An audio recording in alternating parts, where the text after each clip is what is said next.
Então, boa noite a todos, sejam bem-vindos. Estou gratíssimo aí à vida editorial, César Kim, Silvio Grimaldo, a todos que trabalharam para a edição deste livro, sobretudo aqueles que conservaram esses textos, que muitos deles são apostilas que eu usei em aula, né? Algumas já meio antigas. A ideia geral do livro foi reunir esses escritos isolados, que tem como tema geral a descrição compactada do que é o espírito da filosofia, qual é o intuito, qual é o propósito com que, desde a antiguidade, alguns seres humanos se entregaram a especular certas questões. E o ponto básico aí é de que quando a filosofia começou não havia um programa de estudos universitários com o nome de filosofia, ou seja, não havia um repertório de questões estabelecidas e padronizadas, tá certo? Com uma bibliografia pronta para você estudar, tá certo? E se vocês observarem a evolução da filosofia, pelo menos até o século XVIII, vocês verão que isto não existiu durante todo este tempo, né? Com algumas exceções, vamos dizer, temporárias em algumas escolas. Mesmo naquele local e naquelas situações em que a filosofia alcançou o máximo de formalização pedagógica, isso é, no ensino escolástico, mesmo aí, vamos dizer, o cume do ensinamento era uma coisa que se chamava questiones quod libetales, que era, assim, um professor, vamos dizer, consumado, renomado, né, que estivesse no topo da carreira, era convidado a responder qualquer questão que a congregação, professores e alunos lhe colocasse. Tá certo? Então, existe, em Santo Tomás de Aquino, tem lá, né, alguns volumes de questiones quod libetales, onde se podia colocar qualquer questão, fora de qualquer programa estabelecido. Tá certo?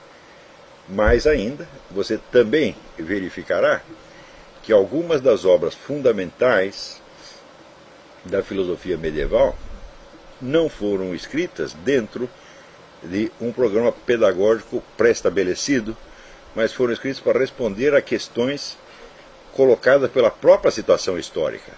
Tá certo? Este é o exemplo, por exemplo, da Suma contra os gentios. Na época havia uma grande penetração de material escrito de origem islâmica, em geral árabe, tá certo?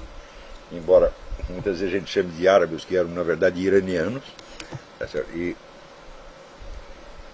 isso evidentemente colocava várias questões que não faziam parte do repertório do programa filosófico das universidades, tá certo? Questões que eram suscitadas pela comparação entre as doutrinas cristãs e islâmicas. E foi justamente para responder a estas, vamos dizer, a esse tipo de dificuldades que Santo Tomás de Aquino escreve a Suma contra os Gentios,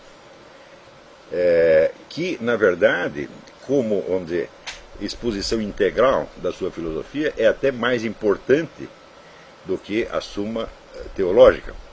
Porque a Suma teológica é escrita para os estudantes principiantes, tá certo? E ela se apoia amplamente na autoridade das Escrituras, o que Santo Tomás de Aquino não faz na Suma contra os Gentios, onde ele sabe que ele está falando para um público que não participa das premissas teológicas cristãs. Quer dizer, alguém que não aceita a revelação cristã, ou pelo menos não a aceita nos termos em que os cristãos aceitam, porque há uma parte, há certos aspectos da revelação bíblica que os muçulmanos aceitam, mas interpretando-a do seu jeito, tá certo? Quer dizer, completamente diferente e radicalmente incompatível, às vezes, com o sentido cristão originário. Então, ele mesmo diz, aqui eu estou argumentando em bases puramente filosóficas, eu não tenho o respaldo teológico que eu tenho quando estou me dirigindo a um público de estudantes cristãos. Então, para o estudante de filosofia, a Suma contra os Gentios é muito mais importante do que a Suma teológica. Tá certo? Então, você também tem esta obra central, e que, na verdade, como construção, é uma absoluta obra-prima, né? E que ilustra muito bem aquele princípio do Erwin Panofsky, da identidade de estruturas entre as catedrais góticas e os tratados escolásticos. Parênteses. A explicação histórica que Panofsky dá para isso está errada, mas a identidade de estrutura realmente existe. Né, certo? Aliás, esse é um dos temas que eu toquei de raspão aí neste livro. Nesses escritos todos, eu sempre fui respondendo não a questões filosóficas no sentido escolar da coisa, tá certo? Mas a questões colocadas pela realidade mesmo, pela realidade da história, da sociedade, da cultura, tá certo? Da vida humana, da vida moral, que exigissem uma análise filosófica para destrinchar da confusão do debate público quais eram as questões substantivas que estavam por baixo. Tá certo? Então, vamos dizer, desde o início da minha, chamemos assim, carreira filosófica, eu acho até engraçado que a filosofia seja uma carreira, desde o início dela, eu sempre tive um certo horror das questões filosóficas prontas. Temas como, por exemplo, liberdade, né, e determinismo, né, certo? Ou questões de filosofia da linguagem, ou questões de lógica, etc. Tudo isso faz parte do repertório, faz parte do programa universitário. Tá certo? E eu estou convicto de que a filosofia que nasce em resposta a estas questões já é uma espécie de filosofia de segundo grau. É uma espécie de comentário escolar à filosofia e não à filosofia propriamente dita. Vocês verão que ao longo da história humana não houve uma só obra-prima da filosofia que nascesse em resposta, vamos dizer, a um simples programa pré-estabelecido. Mesmo porque, né, a inspiração básica da filosofia, que é de reorganizar um mundo interior, né, pelo menos um mundo conceptual, para adaptá-lo ao estado presente dos conhecimentos e portanto, adaptá-lo, torná-lo apto ao tratamento das questões colocadas por esse estado do conhecimento, ele é radicalmente hostil à fixação num programa. Porque os conhecimentos humanos, eles crescem e se modificam todo dia. Todo dia você tem novidades, algumas completamente inéditas e inesperadas, tá certo? Então, como é que um programa que está estabelecido pode lidar com isso? Tá certo? Então, nós temos aquele mesmo problema. Eu me lembro que numa época que eu trabalhava numa revista de educação, da editora da Fundação Victor Civita, a revista que pretendia orientar os professores secundários, né, eles tinham muita preocupação, vamos dizer, de criar uma ligação entre o ensino secundário e a pesquisa científica. E eu sempre dizia, olha meu filho, isso aí é perda de tempo, porque esses garotos, quando eles estão com 11, 12 anos, eles não vão participar de pesquisa científica alguma. Tá certo? E, quando eles se tornarem adultos e puderem participar de pesquisa científica, tudo aquilo que eles estudaram no ginásio já está superado, modificado ou integrado numa outra estrutura. Então, o que você tem que se ater na medida do possível é aqueles elementos do método científico que sejam permanentemente válidos, tá certo? Elementos de lógica, por exemplo, né? Ou, vamos dizer, até o conceito central, básico do método científico, tal como foi criado por Galileu e Claude Bernard. Então isso deve ser ensinado como um dado histórico, não que a concepção de Galileu e Claude Bernard possa ser usada na prática, tá certo? Sem nenhum acréscimo ou modificação hoje em dia, mas como um dado histórico continua válido e importante. Então, vocês deviam ensinar essas coisas, vamos dizer, do passado, em vez de vocês tentarem apreender, pegar com as mãos um presente que está escorrendo e que daqui a pouco vai ser passado, né? Quer dizer, essa permanente atualização do ensino secundário é absolutamente utópica, desnecessária e vai dar aos alunos a ilusão de que eles estão muito atualizados com a ciência. Quando a dura verdade é o seguinte: ninguém está atualizado com o estado das ciências. Eu me lembro quando eu li o livro chamado Sonhos de Descartes, cujo autor, esqueci o nome do autor agora, ele informava que anualmente se publicavam 40 mil trabalhos originais só na área de matemática pura. E que esses trabalhos eram tão requintados e tão especializados que os chefes dos departamentos não conseguiam entender quais eram os temas que os seus subordinados estavam estudando. Tá certo? Quer dizer, o camarada que decidia, né, a alocação das verbas para esta ou para aquele estudo, ele não entendia a respeito do que era o estudo, então era mais ou menos no sorteio. Fechava os olhos, dava a verba para um, negava para o outro e assim por diante. Como é que você quer que garotos de ginásio estejam atualizados com isto? Não é isso? Então, essa espécie de atualização quantitativa, ela é utópica e inviável. Tá certo? No entanto, é claro que estes avanços da ciência, eles provocam debates que vão muito além do círculo profissional científico, debates que afetam a sociedade inteira e que eventualmente resultam na promulgação de novas leis, resultam em mudanças sociais, mudanças culturais, mudanças de códigos morais, etc, etc. Ou seja, tem um impacto formidável na sociedade. E justamente aí entra uma confusão na qual o filósofo pode dar uma contribuição efetiva, tá certo? Efetiva e, digamos, até profilática, se não curativa, às vezes. Né? Isso quer dizer que a confusão dos debates públicos, ela tem um efeito, né, psicológico profundo nas pessoas, porque afinal de contas esses debates públicos representam para os indivíduos concretos, dizer, a formação da autoridade social, a formação de um consenso que para a mente deles terá, vamos dizer, a posição de uma autoridade, algo que ele pode confiar. Né? Isso quer dizer, supõe-se que existe uma comunidade de cientistas, de intelectuais, né, de grandes mentes, tá certo? Cujas ideias e cujas crenças têm para a massa popular uma autoridade semelhante à que o clero católico tinha na Idade Média. Ou seja, mesmo o indivíduo incapaz de compreender do que os clérigos e professores estavam falando, ele confiava naquela classe, naquela categoria, naquele grupo de indivíduos, como sendo uma espécie de faróis, quer dizer, os guias da sociedade, os caras que tinham, os detentores do conhecimento. Da mesma maneira, a massa hoje tem essa expectativa voltada para os cientistas e intelectuais. E quando estes mesmos entram num estado de confusão, eles mesmos já não sabem do que estão falando, né? A massa não sabe disso. A massa continua ouvindo, tá certo?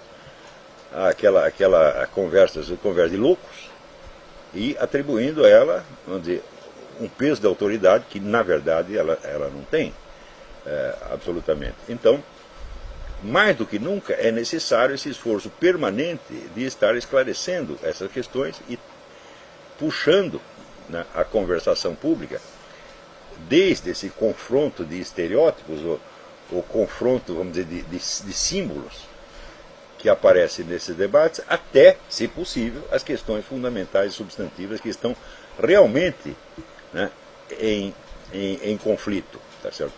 Existe o conflito aparente, que é a troca de argumentos, ou às vezes até de insultos entre diferentes facções, e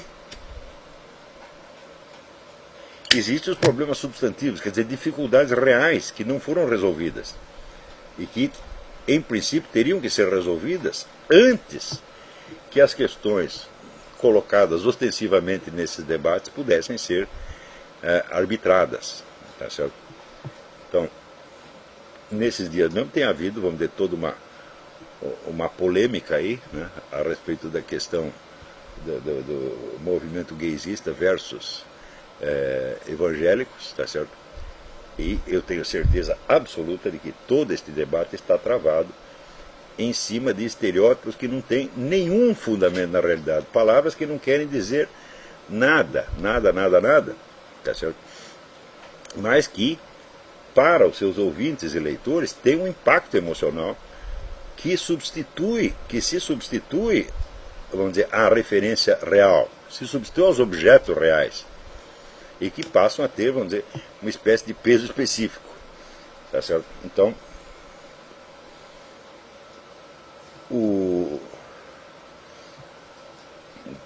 hoje mesmo eu estava aqui conversando com a Roxane, expressões como, por exemplo, a palavra de Deus, né? É uma expressão que está na boca de todo mundo. Então, quando católicos ou evangélicos entram nessa discussão sobre gaysismo, sobre outras questões morais, eles se referem à autoridade de algo que eles chamam a palavra de Deus. Não é isso? Porém, o que é a palavra de Deus? É a Bíblia. Quer dizer, você quer dizer que aqueles sinais que estão impressos na página são a palavra de Deus? Não pode ser. Né? Porque estes sinais não trazem em si o seu próprio significado. Esse significado só se atualiza na mente de quem lê. E como dizia Aristóteles, a verdade ou a falsidade está no juízo e não na proposição. O que é a proposição? É uma mera frase. O juízo é o entendimento real. E, portanto, o sentimento de aprovação ou desaprovação que a alma humana, que a mente humana tem no instante em que houve a proposição. Então você jamais pode dizer que tal proposição é verdadeira ou falsa. Ela se tornará verdadeira ou falsa conforme o sentido que você apreenda nela. Se você diz que a palavra, o texto da Bíblia é idêntico, tá certo? Ainda que haja uma variação de traduções, etc., em princípio é idêntico. Né? Então várias pessoas lendo a mesma edição da Bíblia, a mesma tradução, entendem-na de maneira completamente diferente. Então, e algumas dessas maneiras são ostensivamente falsas. Se você disser que a Bíblia, vamos dizer, o papel onde está impresso, né, aquelas palavras, é a palavra de Deus, então continua sendo a palavra de Deus no instante em que o teólogo da libertação a compreende de maneira totalmente invertida. Então, a palavra de Deus não pode estar num papel, né? Ela vai de Deus para a alma humana. Isso é no instante que você lê, ou se estabelece, ou não se estabelece, vamos dizer, um contato com o intuito divino. E é aí que está a palavra de Deus, e não no papel impresso. Né? Ou seja, quando você diz que a Bíblia é a palavra de Deus, você está raciocinando metonimicamente. A Bíblia não é a palavra de Deus, a Bíblia é o signo da palavra de Deus. E esse signo, no instante que você o decifra, você capta ali ou a palavra de Deus, ou a palavra do capeta, ou a sua própria imaginação, onde você atribui sentidos que Deus não poderia ter colocado ali. No mínimo, porque Deus não é idiota. Pelo menos, Deus não é tão burro quanto você. Tá certo? Então, uma das características da mente contemporânea é que ela é ferozmente metonímica. Ou seja, ela sempre toma a causa pelo efeito, o instrumento pelo agente, a parte pelo todo, sistematicamente, e não percebe que é metonímica, acha que está falando de coisas, de fatos do mundo, quando está falando apenas da sua própria linguagem. Tá certo? Então, isso aqui, pronto, podemos tomar como norma. Nós estamos assim, no império da metonímia. Tá? Então, quando as pessoas começam a discutir metonímias, então você cria, vamos dizer, oposições e cria dificuldades que na verdade não existem, tá certo? Que poderiam facilmente ser explicadas por um exame dialético que escalonasse os vários sentidos, né, possíveis da palavra ou do texto bíblico que você está usando e que os articulasse uns aos outros de uma maneira racional. Aí sim você saberia do que está falando. Mas acontece que ninguém está fazendo esse serviço. No caso brasileiro, eu juro para vocês, não é vaidade minha, mas só eu estou fazendo isso.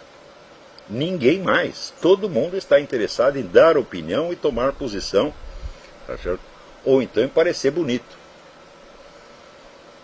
Ninguém tem esse anseio de clareza que eu tenho, que é um anseio verdadeiro, sincero, e que eu tenho desde a infância, até por um complexo de infância que eu tinha, porque quando eu era moleque, eu achava que todo mundo estava entendendo tudo e que o único cego era eu.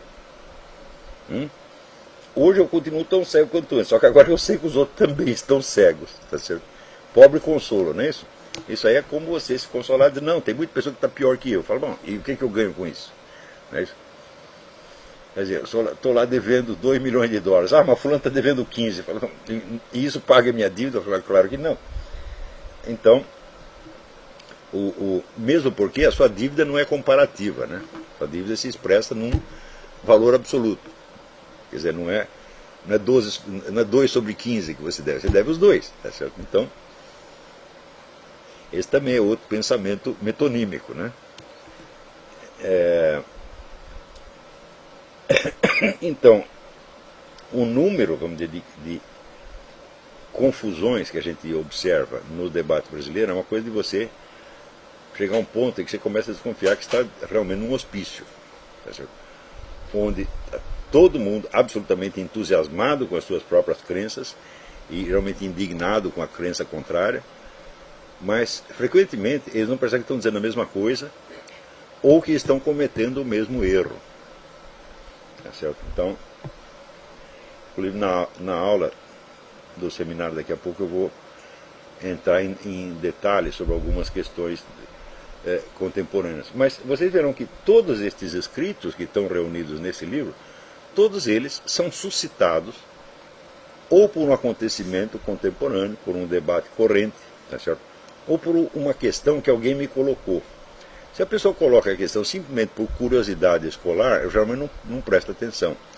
Mas quando eu vejo que aquilo expressa um drama real da pessoa, uma dificuldade real, então daí eu não resisto a examinar aquilo. Às vezes até perguntas idiotas, perguntas cretinas. Eu digo, bom, por trás da pergunta cretina, às vezes se esconde uma questão difícil e até dolorosa. Então não temos que prestar atenção na forma cretina de que o indivíduo revestiu um drama real, mas sim na própria substância do drama real, e é esse então que temos que responder. Na verdade, se vocês repararem bem, aqueles que acompanharam os meus livros, meus escritos, meus ensinos ao longo do tempo, vocês verão que essa é a minha única preocupação. Eu não estou absolutamente interessado, vamos dizer, em construir um sistema doutrinal, tá certo? Em construir uma espécie de catedral gótica, tá certo? Os meus ensinamentos, mas exclusivamente em lançar alguma luz sobre isso, em parte para esclarecer a minha própria mente e para eu saber o que fazer perante essas questões, mas em parte porque eu vejo que sofrimentos humanos reais decorrem de colocações irreais dos problemas. Não é isso? Então, e sobretudo isto me deu a ocasião de explicar às pessoas que esta motivação com que eu estou praticando a filosofia, esta é a inspiração originária da filosofia. Esta é a raiz daquilo que eu chamei o projeto socrático, aquilo que no curso História Essencial da Filosofia eu chamei o projeto socrático. Vocês verão que nos diálogos socráticos, todas as questões que aparecem e que motivam, que dão ocasião aos diálogos, são questões reais da vida ateniense, ou questões da política, ou questões pessoais, né? Como, por exemplo, esses dias eu estava citando o caso do indivíduo que encontra Sócrates na porta do tribunal, e Sócrates está sendo processado naquele tribunal, e o indivíduo está ali processando o seu próprio pai. Tá certo?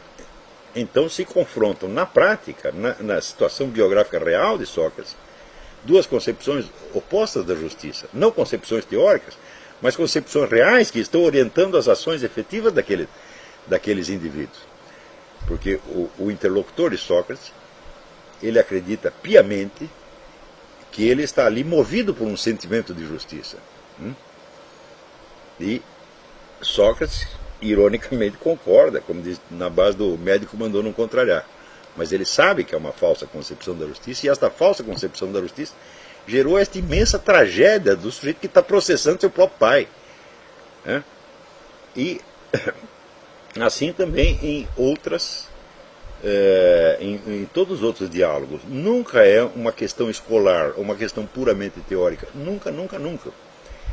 E isto é importante você notar que a filosofia surge como filosofia moral e filosofia política. Claro que isso não se aplica aos pré-socráticos, tá certo? Mas o primeiro episódio histórico em que a filosofia aparece como, vamos dizer, uma unidade autoconsciente é com Sócrates. Não é isso? Os filósofos anteriores não tinham nem mesmo a ideia de que eles estavam praticando uma atividade que era a mesma em todos os casos. Eles não tinham noção da unidade daquilo que estavam fazendo. Eles lançavam uma questão aqui, outra questão ali, em geral, questões referentes à natureza. Por isso mesmo Aristóteles chamava de os filósofos físicos, tá certo?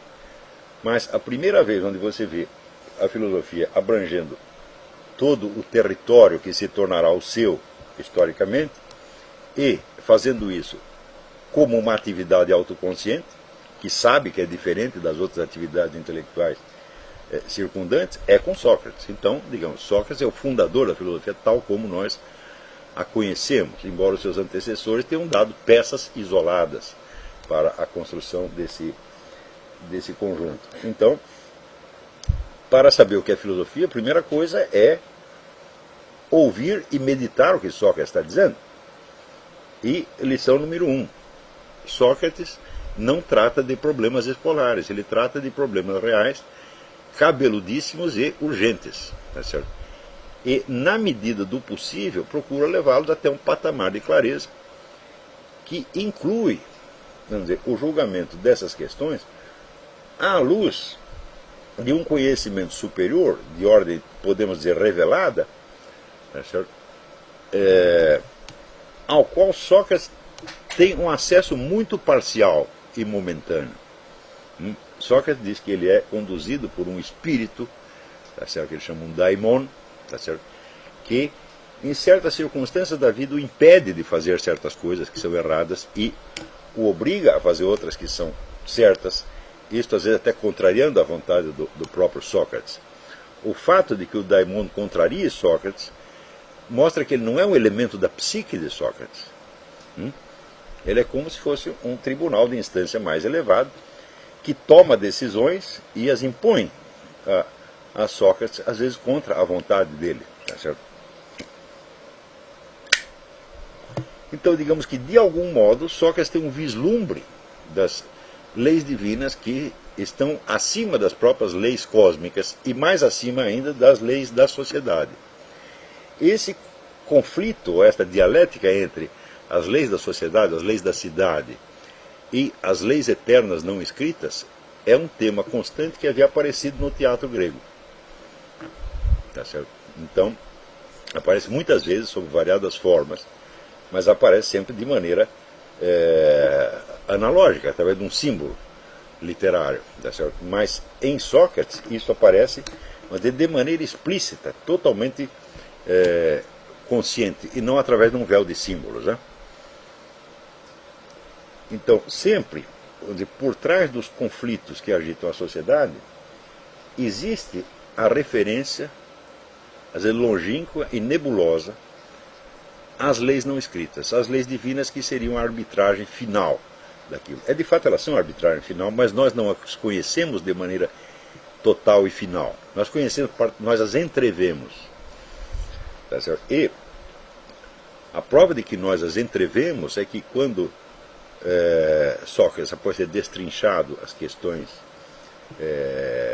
o confronto dialético tal como se apresenta a ele é convidado a dizer, bom, mas se isso tudo não é verdade, o que é verdade então? Ele conta um mito em vez de expor uma doutrina, ou seja, ele também não tem o domínio intelectual completo daquilo, dessas verdades superiores.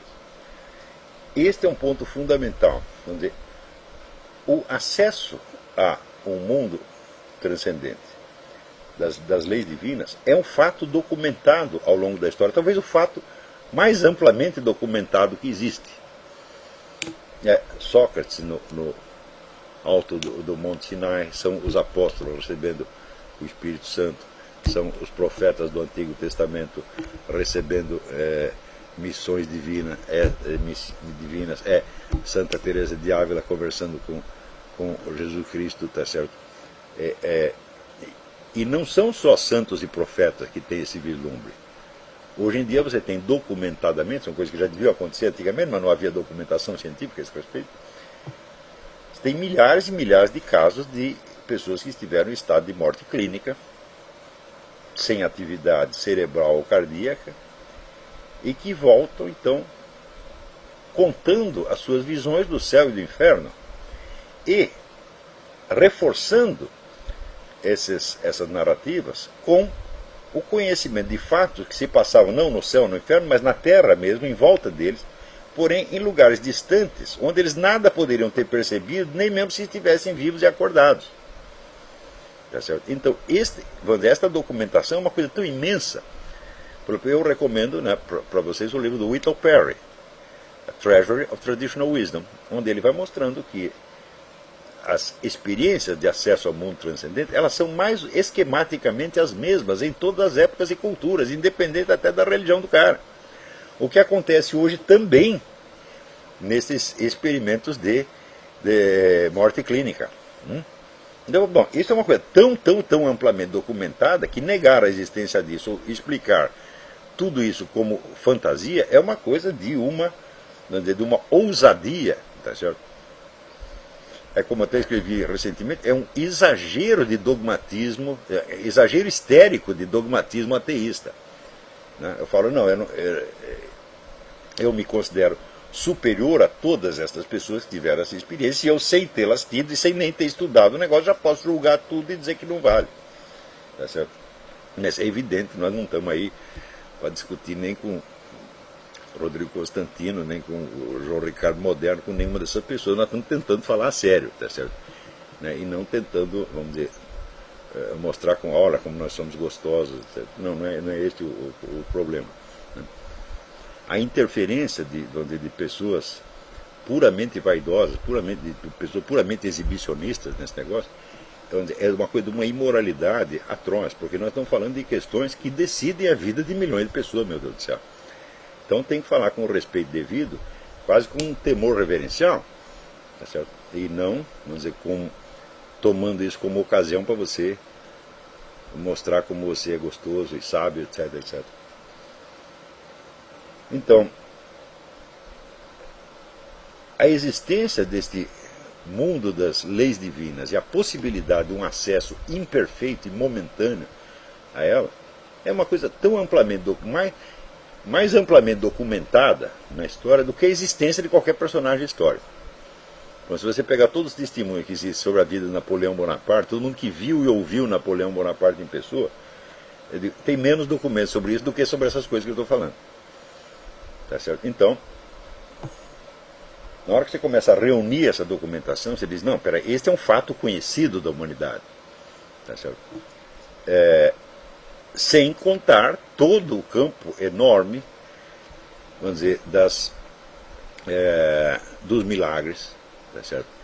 E das revelações pessoais, etc, etc. Quando você reúne tudo isso, você fala, pô, se existe uma coisa da qual não se pode duvidar é que essas coisas aconteceram. Né? E a mera possibilidade, a mera hipótese de, não, eu vou encontrar uma explicação materialista para isso, fala, bom, você está prometendo uma coisa no futuro que você não vai realizar, mas você já dá como realizada e começa a tomá-la como toma como premissa para o julgamento de coisas que você nem conhece. Então, uma atitude, vamos dizer, cientificamente indefensável, né, e intelectualmente idiota, para dizer o mínimo, né, para não dizer desonesta. Então, tudo o que Sócrates faz é tentar examinar os debates públicos do seu tempo, tá certo? À luz do vislumbre que ele tinha dessas leis eternas. Vislumbre imperfeito, evidentemente, mas suficiente para lançar luz sobre essas questões e devolvê-las, devolver desde o falatório público até a verdadeira substância das questões que estavam sendo discutidas.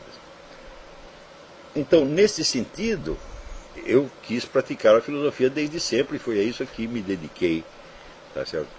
Sem assumir, vamos dizer, profissionalmente a identidade de filósofo, porque eu acho que é simples o fato da filosofia ter se transformado numa profissão, coisa que só aconteceu muito recentemente, é coisa dos últimos 15 anos, né?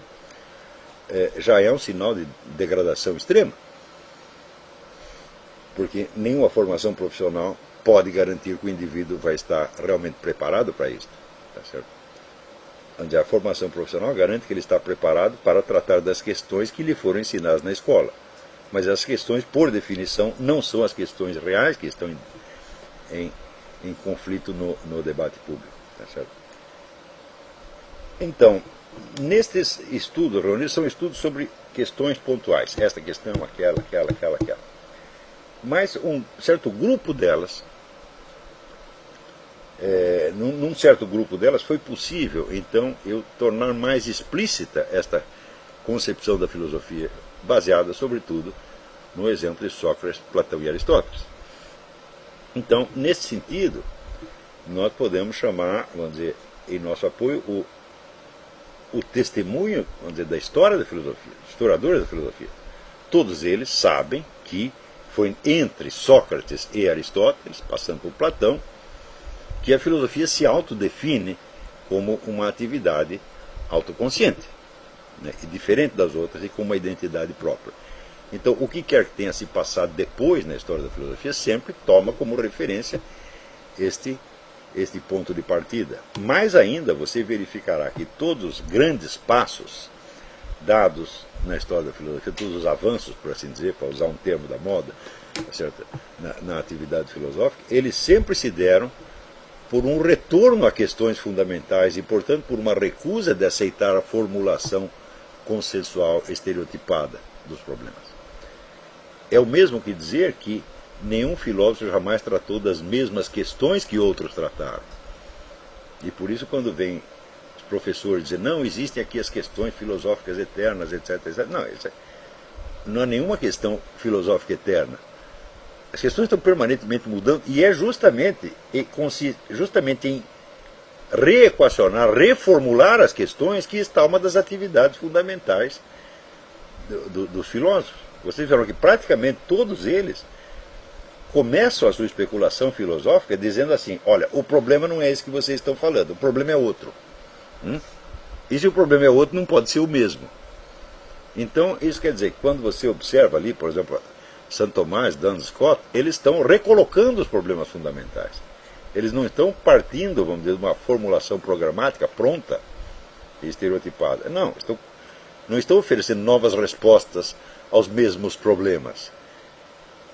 Eles estão tentando dirigir o foco da atenção desde problemas estereotipados para problemas substantivos. Mesmo quando não conseguem ter as respostas. Ou seja, mesmo quando você não consegue ter a solução desses problemas, é melhor você estar orientado para a realidade do que você estar orientado apenas para uma disputa de palavras e símbolos culturais estereotipados. Tá certo? Mesmo quando você não tem a solução, bom, é melhor estar na realidade do que estar perdido como cego em tiroteio, achando, ao contrário, que está orientadíssimo e sapientíssimo. Então, quando você estuda a história da filosofia, você vê que cada grande filosofia começa com uma reformulação completa dos problemas. E começa, por quê? Porque entre uma filosofia e outra, o conhecimento humano aumentou. Chegaram novas informações. E a formulação antiga já não basta, você precisa reformá-la. Entendeu? Reformar e às vezes modificar completamente. Então, você vê, se você pegar o exemplo mais característico e mais explosivo da modernidade, que é René Descartes. René Descartes coloca no centro da filosofia um negócio chamado eu. Você pode procurar referência ao eu em toda a filosofia anterior, não tem. Mas é que de repente ele percebeu que havia certas experiências e certos dados, vamos dizer, da ciência e da cultura contemporânea que exigiam a convocação desse novo elemento ignorado do século, que se chamava o eu. No século XX você verá um novo retorno ao eu, tá certo? Na filosofia existencialista. O que é existencialismo de Jasper, Gabriel Marcel, tantos outros, o próprio Jean-Paul Sartre, senão, vamos dizer, um apelo a que as questões sejam colocadas desde o ponto de vista do eu biográfico concreto. Dr. Ortega y Gasset, outro exemplo. Tá certo? Só que o eu que eles falam já não é o eu de Descartes. O eu de Descartes é, como é que diz, uma experiência momentânea. É a tomada de consciência que você tem de que você está pensando. E de que, portanto, você é existente porque pensa. Como Descartes considera que esta experiência é a única certeza efetiva que nós temos, ele a toma como centro de construção de todo o seu sistema filosófico. Porém, o eu de que falam os existencialistas já não é apenas o eu pensante. É o eu da existência concreta. É o eu que sofre, que teme, tá certo? Que tem esperança, tá certo? E que tem que decidir a sua vida. Não é isso? Então, o que eles fazem então? Eles modificam o conceito do eu. O eu cartesiano já não serve, você tem que acrescentar alguma coisa. Então, não se pode dizer que eles estão oferecendo uma nova resposta ao mesmo problema de Descartes. Não, eles modificaram a questão mesma. E a colocaram de uma maneira que era mais apropriada ao estado de coisas na sociedade e na cultura em que eles estavam. Tá certo? Então, a filosofia é uma atividade permanente de esclarecimento. Tá certo? Claro que não se pode reduzi-la, vamos dizer, a um esclarecimento da linguagem, como pretenderam, vamos dizer, pretendeu a escola analítica, porque por trás da linguagem existem questões reais, substantivas, pessoas de carne e osso e assim por diante. Tá certo? Tratar tudo isso apenas como análise da linguagem é a mesma coisa que você confundir as comidas de um restaurante com o cardápio. Quer dizer, quando ele fala, o dono do restaurante fala para o seu cozinheiro, nós temos que modificar o nosso cardápio. O que o cozinheiro faz? Ele faz novas comidas reais. Né? Não é que ele pega o cardápio e fala, não, então vamos escrever tudo diferente aqui, não modificamos o nome das comidas. Não. Quando ele fala modificar o cardápio, está raciocinando o quê? Metonimicamente. Não é modificar o cardápio, modificar as comidas que estão referidas no cardápio. Não é isso? Então, o que os filósofos fazem é isso. Eles não estão reformulando apenas o cardápio. Tá certo? Mas estão colocando dentro da lista que está ali no cardápio novos elementos que não existiam, não tinham sido percebidos antes. Então, esta é a finalidade da filosofia, esclarecimento permanente das questões tal como se apresentam concretamente na cultura e na vida humana e não somente na linguagem. Claro que a análise da linguagem faz parte disto, mas como um instrumento auxiliar cuja importância não deve ser muito enfatizada ou exagerada. Porque a maior parte dos elementos que você lida são elementos que ainda não têm uma formulação linguística. São elementos de experiência interior e exterior que às vezes escapam da expressão linguística. Por exemplo, quando apareceram os fenômenos, vamos dizer, das duas guerras mundiais, tá certo? E das tiranias totalitárias, impondo aos seres humanos uma quantidade de sofrimento e de situações absurdas que elas não conseguiam expressar verbalmente. Se você lê hoje, por exemplo, a obra de Alexander Zinoviev, Alexander Zinoviev era um professor de lógica, lógica matemática, e ele usa o seu instrumental lógico para criar uma nova linguagem capaz de descrever o que é a situação real vivida pelos cidadãos do Império Soviético, da União Soviética. Experiência que, portanto, transcendia os meios linguísticos de expressão dos próprios personagens que estavam vivendo. Tá certo? Então, como poderia isto ser uma mera análise da linguagem se a linguagem para expressar aquilo não existia no momento? Então se tratava, sobretudo, vamos dizer, de sentimentos e vivências mudas do coração humano, que Zinoviev vai puxar de dentro da alma humana e dar uma expressão linguística finalmente. E é evidente que a análise da linguagem de Alexander Zinoviev não é a mesma coisa que a análise que o próprio Zinoviev está fazendo dos acontecimentos e das experiências reais. Tá certo? Então, como dizer, a filosofia analítica é uma filosofia de brinquedo, que transforma, vamos dizer, as questões mais temíveis da existência humana em meros jogos de linguagem. Eu digo, bom, isso é bom, tá certo? Para quem quer ficar se divertindo em casa, mas não para quem quer, vamos dizer, meter a mão na massa, tá certo? Então, é um divertimento acadêmico apenas. Às vezes produz coisas de real utilidade, não se pode negar. Mas, quando eu digo que a função da filosofia é lançar luz sobre estas questões reais, então não estou me referindo a meras questões de linguagem ou de lógica. Às vezes, você não pode esquecer, vamos dizer, que a própria lógica como disciplina científica, ela é um dos dados da situação existencial e social que nós estamos vivendo. Tá certo? Ela tem uma função dentro do universo da ciência, da tecnologia, etc, etc. E ela é, por assim dizer, é uma força social. Então ela tem que ser analisada também como força social, e não somente dentro dos detalhes formais da própria lógica. Né? Então, essa foi, vamos dizer, a inspiração de todos os estudos desse livro. Nesse sentido, ela continua o esforço que eu comecei no livro que chamou a dialética simbólica, quer dizer, de esclarecer questões parciais antes sequer de arriscar, vamos dizer, estudos de maior envergadura sobre ou fenômenos de mais vasta duração ou sobre questões mais fundamentais da própria filosofia. Então são, como se diz, estudos monográficos sobre, pega um assunto, outro assunto e tenta levar até o seu esclarecimento, sem a presunção de que as várias conclusões vão se articular num sistema filosófico. Isso pode acontecer a despeito das minhas intenções, ou não acontecer, mas para mim é absolutamente indiferente. Tá certo? Toda a filosofia é, ao mesmo tempo, ela é, como diz, sistemática, no sentido de que o próprio esforço de esclarecimento supõe um desejo de unidade do conhecimento, mas também é filosofia aporética, isso é movida por aporias ou por dificuldades insolúveis, que, portanto, não tem como se integrar em sistema nenhum. Toda filosofia é inseparavelmente essas duas coisas. Por um lado, ela é um sistema, e por outro lado, ela é um conjunto, vamos dizer, de observações e especulações parciais irredutíveis a qualquer exposição sistemática. Tá certo? E, no caso, a minha também não é diferente. Existe um anseio ali de unidade e coerência do conhecimento. Esse anseio não se realiza.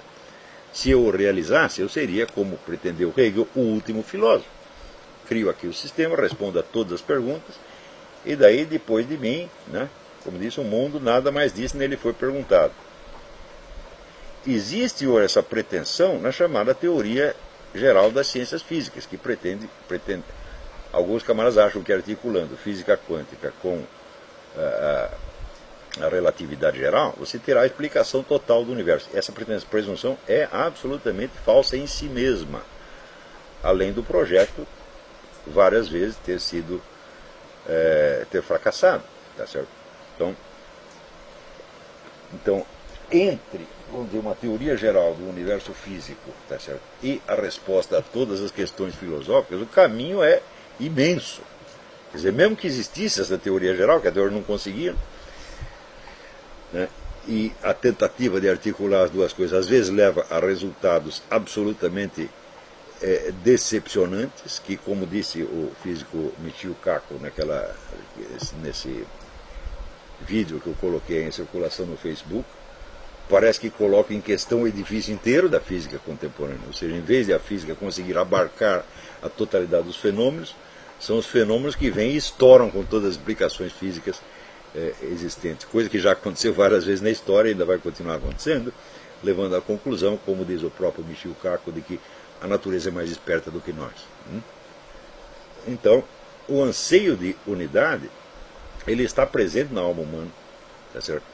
E está presente porque houve, em outras épocas, esse vislumbre do universo das leis divinas. Se nós não tivéssemos isso, a questão da unidade do conhecimento, da unidade do fenômeno universal, jamais nos seria colocado para nós. Vocês já viram algum urso, algum jumento especular a unidade do conhecimento? Não, porque não tem vislumbre do universo das leis divinas. Então, ele vive, né, como dizia o biólogo Huxley, ele vive no seu Umwelt, no seu círculo de experiência imediata, e não quer saber se existe alguma coisa para além daquilo. Tá certo? Então, se há uma coisa com a qual os animais não se preocupam, é a unidade do real e a unidade do conhecimento. E nós só nos preocupamos com isso porque nós tivemos um vislumbre da unidade. Mas é só um vislumbre. Então, desde esse vislumbre, não podemos construir um sistema unitário universalmente explicante. Não podemos, mas também não podemos desistir dele. Não é isto? Isto aí, vamos dizer, é a mesma coisa que o estado de perfeição. Né? Você vê que nem mesmo os santos alcançam o estado de perfeição quantitativa. Aliás, Deus nunca exigiu perfeição quantitativa de ninguém. Ou seja, você vai ser perfeito em todos os detalhes. Não, você vai ser perfeito no essencial. Você vê que na Bíblia, Deus pega homens que cometeram pecados horríveis, tá certo? Como Davi ou Salomão, e os considera perfeitos. Os críticos não. E aí vão realçar os defeitos de Davi e Salomão. Mas para Deus aquilo está bom. Porque Deus sabe que a nossa perfeição é puramente analógica, a perfeição simbólica. Ou seja, perfeito o suficiente para que através de nós algo da perfeição divina transpareça. Algo e não tudo, meu Deus do céu. Você vê, se você pegar a história de Jesus Cristo como está na Bíblia, a perfeição divina transparece ali? Não, a própria Bíblia diz, Jesus Cristo fez e disse muitas outras coisas que se nós fôssemos escrever não haveria lugar suficiente para caber tanto livro. Portanto, quer dizer que mesmo a perfeição de Jesus Cristo, tal como aparece no Evangelho, ela também é analógica. Ela não é o todo. Ela simplesmente insinua o todo. Mesmo no caso de Jesus Cristo. Quanto mais no nosso. Tá certo? Então, claro que nós, seres humanos, nós somos malvados. E nós sempre procuramos a perfeição quantitativa, mesmo nas melhores pessoas. E se não encontramos, nós realçamos os seus defeitos. Tá certo? Você sabe que no Brasil existe uma verdadeira obsessão de procurar o ponto cego, né, na mente das pessoas. Então você lê tudo que o sujeito escreveu, lê um monte de coisa que ele escreveu, não em busca do que ele sabe, do que ele pode te ensinar, mas daquilo que ele não está enxergando. Não porque você tenha, vamos dizer, o intuito de realmente transcender, de enxergar algo além dele. Não, o pessoal se contenta com o tal do ponto cego, que serve para quê? Para você invalidar, né, às vezes uma obra inteira ou uma vida inteira de bons serviços prestados. Então, isto é evidentemente, como disse um sujeito que era presidente do Banco Mundial, ele disse, o Brasil nunca irá para frente porque é uma sociedade baseada na inveja. Eu não lembro o nome do cara, mas era um sábio. Né?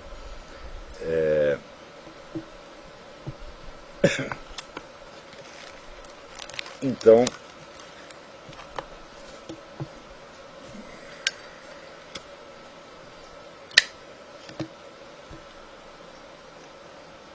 essa foi então a inspiração do livro,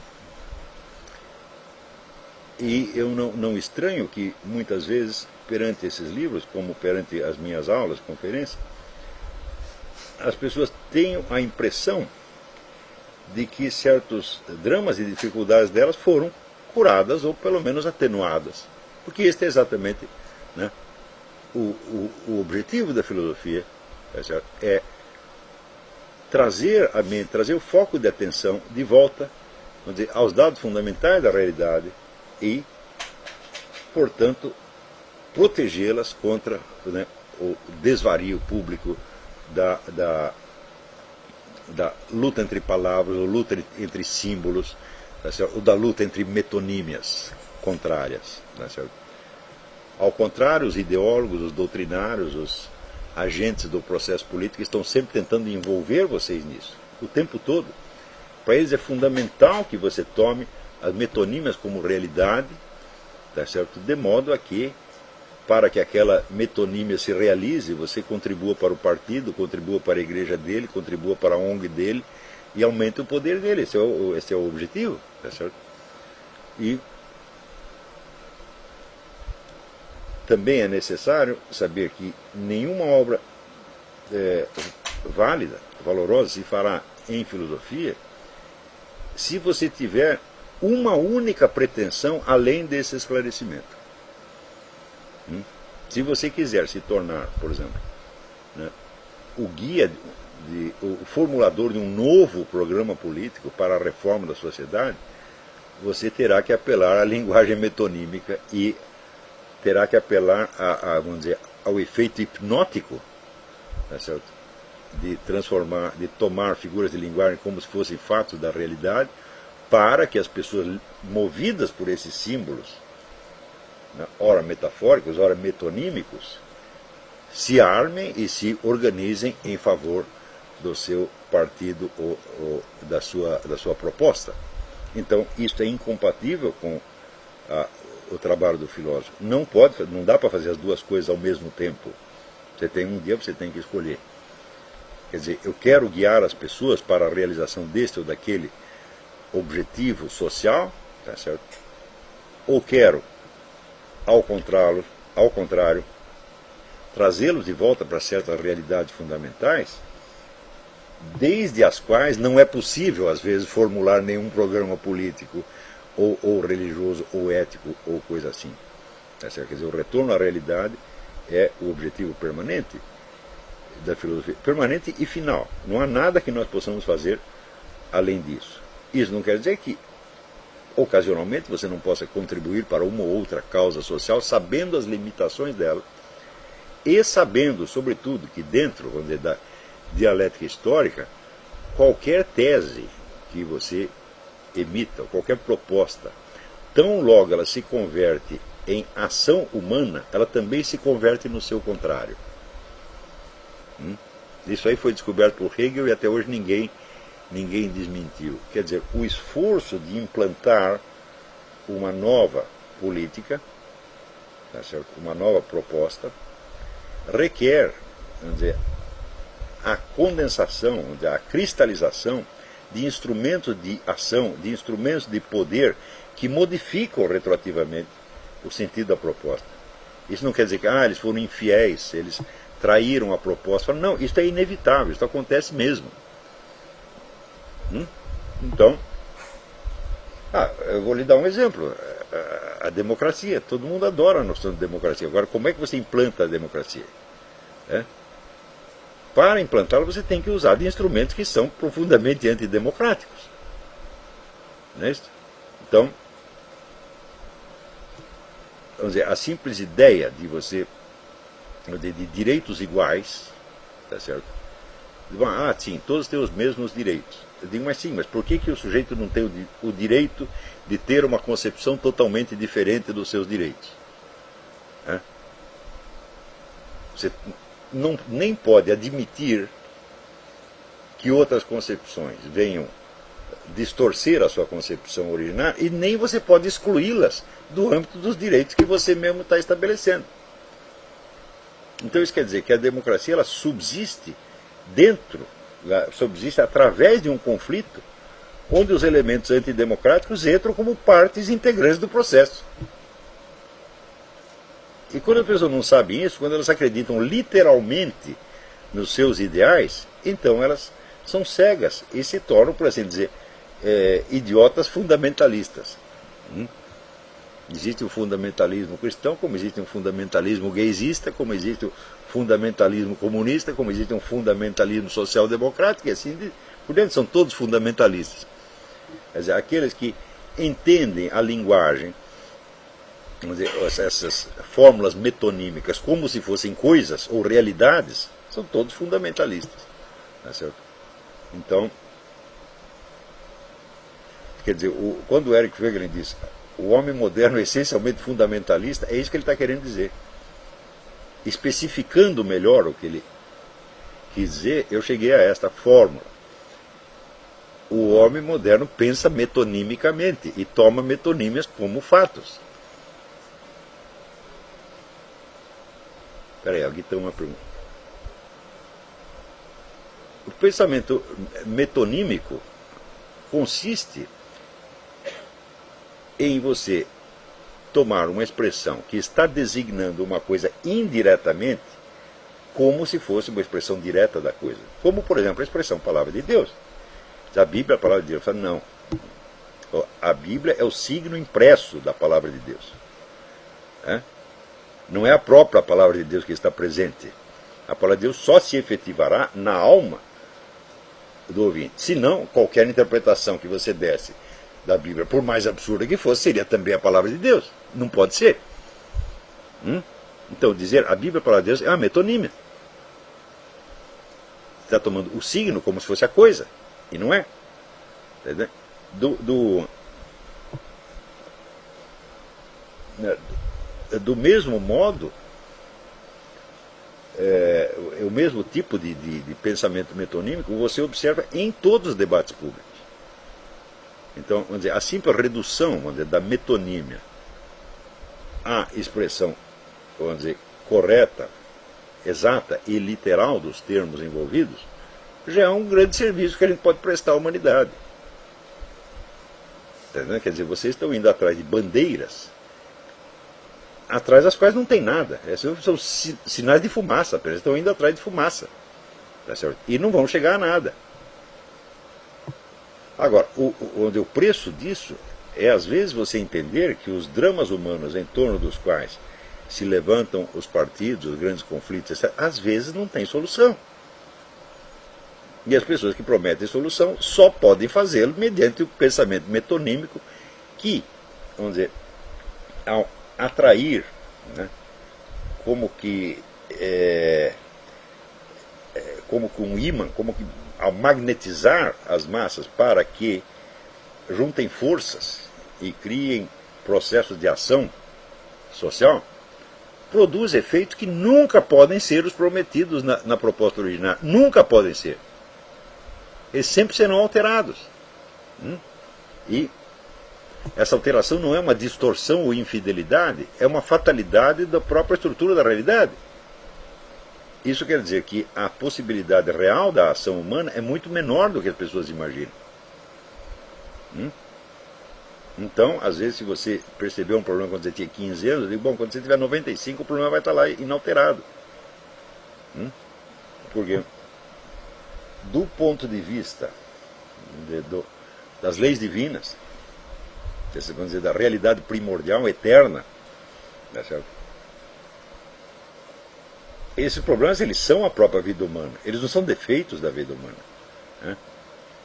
E a tentativa de corrigi-los pela ação humana só vai agravá-los. Porque a finalidade da nossa vida é o quê? É a morte e a vida eterna, né? Isto é uma realidade, não há como você fugir disso, entendeu?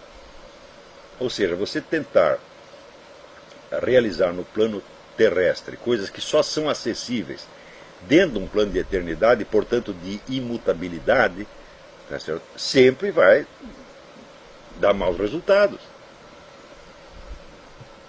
Isso, então, quer dizer, a confusão da eternidade com a vida temporal é também efeito do pensamento metonímico. Por exemplo, quando Karl Marx usa a expressão fim da história, eu digo, bom, depois do fim da história, a história continua. Outra coisa, as metáforas orgânicas da sociedade, que comparam, por exemplo, a sociedade a um organismo animal, tá certo? Ou essas teorias cíclicas que, como a lei dos 3 estados de Augusto Comte, tudo isto pressupõe que existe um ponto final da história e que, portanto, o seu fulano, o seu ciclano, o seu Karl Marx, o seu Augusto Comte podem enxergar o trajeto inteiro da história humana. Agora é o seguinte, qual é a duração desse trajeto? Ninguém sabe. Quando perguntaram para o próprio Jesus Cristo, ele disse, eu não sei, só Deus Pai é que sabe. Veja o que é isto.